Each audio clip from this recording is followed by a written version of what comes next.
साथीहरू नमस्ते। सदा चाहिँ आज पनि साप्ताहिक शैक्षिक कार्यतालिका अन्तर्गत आज बुधबार गोरखापत्र दैनिकको ज्ञान सागरमा प्रकाशित वस्तुगत प्रश्न उत्तर ल्याउने क्रममा आज फेरि उपस्थित भएको छु।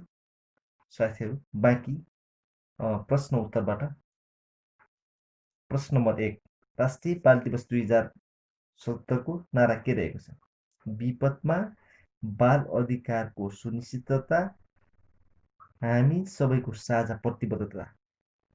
नेपालले संयुक्त राष्ट्रसङ्घीय बाल अधिकार सम्बन्धी महासन्धि 1989 लाई 2047 साल भदौ 29 गते अर्थात् सन् 1990 सेप्टेम्बर 14 मा अनुमोदन गरेको दिन स्मरण गर्दै विक्रम सम्वत 2063 सालदेखि हरेक वर्ष भदौ 29 गते राष्ट्रिय बाल दिवस मनाउने गरियो।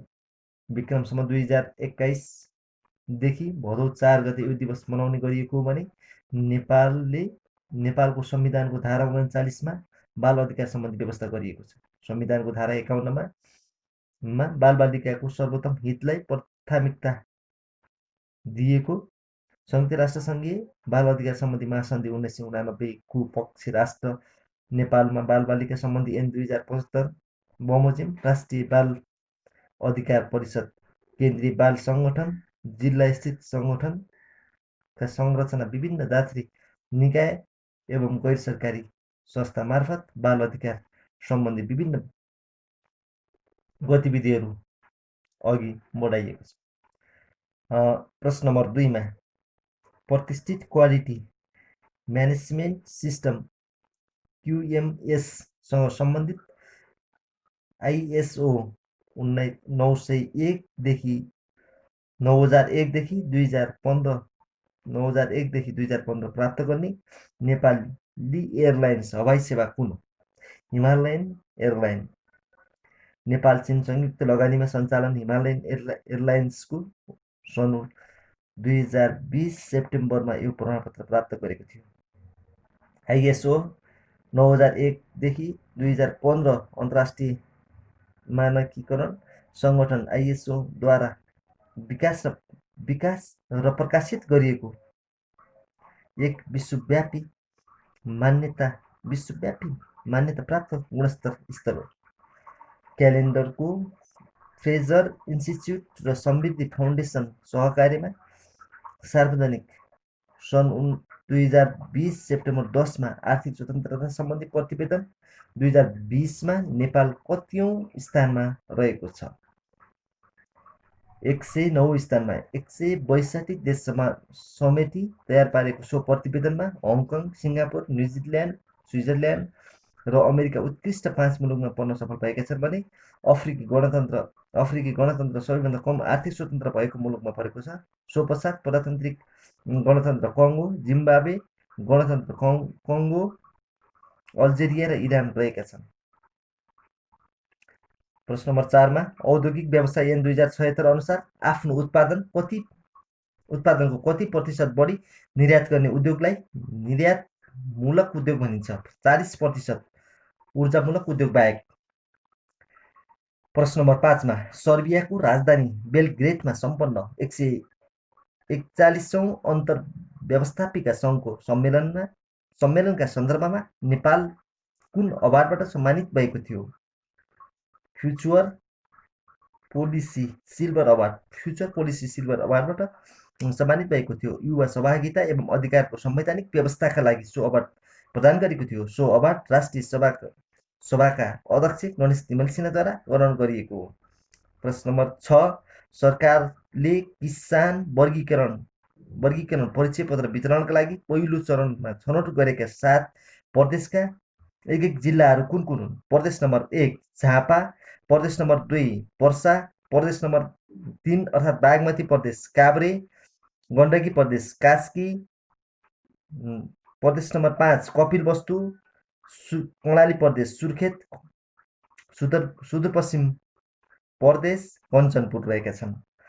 केन्द्रीय तथ्याङ्क विभागको तथ्याङ्कलाई आधार मानी एक घरबाट एकजनालाई परिचय पत्र प्रदान गरिनेछ। किसान वर्गीकरण परिचय पत्र 2076 साल साउनदेखि गरिएको थियो। नेपालमा किसान परिचय पत्र वितरण कार्यको सुरुवात भने आर्थिक वर्ष 2071-72देखि भएको हो। प्रश्न नम्बर 7, सोडिस प्रविधि भनेको के हो? सौर्य शक्तिद्वारा खानेपानी शुद्धिकरण गर्ने विधि हो। प्रश्न नम्बर 8मा नेपालमा सर्वप्रथम हवाईजहाज अवतरण कहिले भएको थियो? केशवजी गौचरण पहिलो जहाज अवतरण खोज्ने। विक्रमसँग 2006 साल वैशाख 11 गते भएको थियो भने प्रश्न नम्बर 9मा पहिलो विश्वकप फुटबल प्रतियोगिता कहिले र कहाँ भएको थियो? 1930 उरुग्वेमा भएको थियो भने प्रथम विश्वकप फुटबल प्रतियोगिताको उपाधि उरुग्वेले जितेको थियो भने अर्जेन्टिना उपविजेता भएको थियो। प्रश्न नम्बर 10मा सरकारले सवारी चालक अनुमति पत्र लाइसेन्सलाई स्मार्टको व्यवस्था कहिले गरेको थियो? विक्रमसँग 2072 साल मङ्सिर 14 गते गरेको थियो। प्रश्न नम्बर 11मा धौबाजी फलाम खानी लिमिटेडको स्थापना कहिले भएको थियो? विक्रमसँग 2076 साल पुस 16 गते भएको थियो भने गण्डकी प्रदेशको नवलपुर स्थित धौवाजीको सो उद्योग स्थापना गरिएको थियो। उद्योग स्थापना सम्बन्धमा मन्त्री परिषदले 2076 साल भदौ 8 गते निर्णय गरेको थियो भने खानी तथा भूगर्भ विभागद्वारा आर्थिक वर्ष 2066-67मा सो फलाम खानी पत्ता लागेको थियो। प्रश्न नम्बर 12मा नेपालमा भौगोलिक अध्ययन एवं खानी अन्वेषणका लागि सर्वप्रथम नहर तथा जियोलोजी अड्डाको स्थापना कहिले गरिएको थियो? विक्रम सम्वत 1986मा नहर तथा जियोलोजी अड्डालाई विक्रम सम्वत 1979मा खानी अड्डा र विक्रम सम्वत 2024मा भौगोलिक सर्वेक्षण विभाग बनाइएको थियो। 2033 सालमा सो विभागलाई भूगर्भ विभागको नामाकरण गरिएको थियो। प्रश्न नम्बर 13, शीतकालीन युद्धको बेला अमेरिका र रुसबीच भएको क्षेपणास्त्र सम्बन्धी सन्धिबाट अमेरिका कहिले बाहिरिएको थियो? सन् 2019 फेब्रुअरी 1मा। त्यसै रुसले 2019 फेब्रुअरी 2मा सो सन्धिबाट बाहिरिएको घोषणा गरेको थियो भने सो सन्धि 1967मा भएको थियो। मध्यम दूरीको परमाणु क्षेपणास्त्र सम्बन्धी शीतकालीन सन्धि intermediate range nuclear force treaty अन्तर्गत 500 किलोमिटरदेखि 5100 किलोमिटरसम्मको मार हान्न सक्ने क्षमताको दूरी भूमिबाट प्रहार गर्ने क्षेपणास्त्र प्रतिबन्ध लगाइएको थियो। प्रश्न नम्बर 14मा काठमाडौँ महानगरपालिकाले कहिलेदेखि विद्युतीय प्रणालीबाट एकीकृत कर निर्धारण र सङ्कलन गर्ने निर्णय गरेको थियो? 2077 साल असोज 1 गते गरेको छ। असोज 1 गतेदेखि 32वटै वडाबाट विद्युतीय प्रणाली मार्फत कर भुक्तानी गर्न मिल्ने व्यवस्था मिलाइएको। कर चुहावट रोक्ने महानगरपालिकालाई स्मार्ट महानगरको रूपमा विकास गर्न यो प्रणाली सुरुवात गरिएको। विद्युतीय प्रणाली लागू गर्ने निर्णयसँगै काठमाडौँ महानगरपालिका यो पद्धति लागू गर्ने पहिलो स्थानीय तहको रूपमा रहेको छ। प्रश्न नम्बर 15मा सबैभन्दा बढी वडा सङ्ख्या भएको महानगरपालिका कुन हो? पोखरा महानगरपालिका। प्रश्न नम्बर 16, वातावरण संरक्षणका लागि हरित सेना गठन गरेको देश कुन हो? अस्ट्रेलिया हो भने प्रश्न नम्बर 17मा सन् 2020 अप्रिल 7मा मनाइएको विश्व स्वास्थ्य दिवसको नारा के रहेको छ? नर्स एन्ड मिडवाइफहरूलाई सहयोग गरौँ। नर्स एन्ड मिडवाइफहरूलाई सहयोग गरौँ।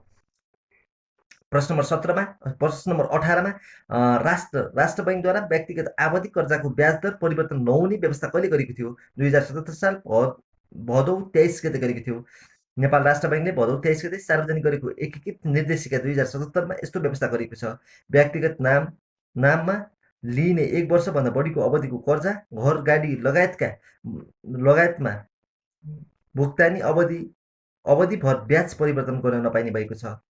ग्राहक स्वयंले चाहेको आधार दरमा निर्धारण र परिवर्तनशील ब्याज दर कायम गर्न पाउने व्यवस्था रहेको छ। संस्था वा कम्पनीको नाममा प्रभाव भएको कर्जा भने यो व्यवस्था लागू नहुने भएको छ। 19मा प्रत्येक वर्ष उत्कृष्ट निजामती सेवा पुरस्कार कतिजनालाई प्रदान गरिन्छ? 10 जनालाई। सर्वोत्कृष्ट निजामती सेवा पुरस्कार 1 जनालाई गरिन्छ भने निजामती सेवा पुरस्कार 30 जनालाई प्रदान गरिन्छ। प्रश्न नम्बर 20मा विश्व बैङ्कद्वारा प्रकाशित नेपाल जब डाइ जब डाइ डाइ डायग्नोस्टिक प्रतिवेदन 2018 अनुसार सन् 2008 देखि 2018 बीचको दशकलाई नेपालमा कति रोजगारी थपिएका छन्? 39,50,000 रहेका छन्। मुलुकमा अझै पनि तलबी तथा राम्रो गुणस्तरको रोजगारी सिर्जना कमजोर रहेको भएको अध्ययनले देखाएको छ। सो अध्ययनमा कोरोनाको कारण मुलुकले रोजगारीमा परेको प्रभावबारे नसमेटिएको विश्व बैंकले जनाएको छ। सन् 2008मा कुल रोजगारी सङ्ख्या मध्ये 17% मात्रै ज्याला पाउने काम गरेकोमा एक दशकपछि 24% पुगेको र देशभित्र 38 लाख र देशबाहिर 28 लाख गरी जम्मा 66 लाख नेपालीले मात्र तलब वा ज्याला पाउने काम गरिरहेका अध्ययनले देखाएको छ। सन् 1998मा अर्थतन्त्रमा कृषि क्षेत्रको योगदान 38% रहेकोमा सन् 2018मा त्यो घटेर 32%मा कायम भएको छ। कसको शासनकाललाई लिच्छवी कालको स्वर्ण युग भनिन्छ? अंशु वर्मा। राणाकालीन प्रशासनिक व्यवस्थामा जङ्गी अड्डा निजामती कर्मचारीलाई रकम सटाइदिने अड्डालाई के भनिन्छ? तेजारत अड्डा भनिन्छ भने प्रश्न नम्बर 23मा सन्तुलित भोजनको अभावले हुने स्वास्थ्य सम्बन्धी समस्यालाई के भनिन्छ? कुपोषण भनिन्छ। प्रश्न नम्बर 24मा उत्तर पुस्तिका परीक्षण सम्बन्धमा प्रयोग हुने कम्प्युटराइज विधि ओएमआरको पूरा रूप के हो? Optical mark reader. प्रश्न नम्बर 15मा सबैभन्दा छिटो बढ्ने वनस्पति कुन हो? बाँस हो भने प्रश्न नम्बर 26मा 2068को जनगणना अनुसार भोट पर्मेली भाषा परिवार अन्तर्गतका भाषामध्ये नेपालमा सबैभन्दा बढी बोलिने भाषा कुन हो? तामाङ भाषा हो भने प्रश्न नम्बर 17मा व्यवसायका दुई भाग छन्, बजारीकरण र नवप्रवर्तन भन्ने भनाइ कसको हो? पिटर ड्रकरको भने प्रश्न नम्बर 28मा प्रशासनिक अदालत ऐन 2066 कहिले जारी भएको थियो? विक्रमसम्म 2076 साल असो 14 गते। प्रश्न नम्बर 29मा प्रशासकीय अदालत ऐन 2076 अनुसार सर्वोच्च अदालत र प्रशासकीय अदालतमा परेको पुनरावेदनको टुङ्गो नलाग्दै पुनरावेदन दिने व्यक्ति सेवाबाट अवकाश भएमा वा निजको मृत्यु भएमा सो पुनरावेदन सम्बन्धमा के व्यवस्था रहेको छ? पुनरावेदन खारेज नहुने अन्तिम किनारा गर्नुपर्ने। पुनरावेदन खारेज नहुने अन्तिम किनारा गर्नुपर्ने व्यवस्था रहेको छ। आज बुधबारको गोर्खापत्रमा प्रकाशित सामान्य ज्ञान मैले प्रस्तुत गरेको छु। यदि तपाईहरुलाई यस्तै सामान्य ज्ञान सम्बन्धी जानकारी लिनको लागि मेरो च्यानललाई सब्स्क्राइब, लाइक र कमेन्ट सेयर गरिदिनु हुनेछ भन्ने अपेक्षा लिएको छु। आज शुभ बिहानी, शुभ दिन। धन्यवाद।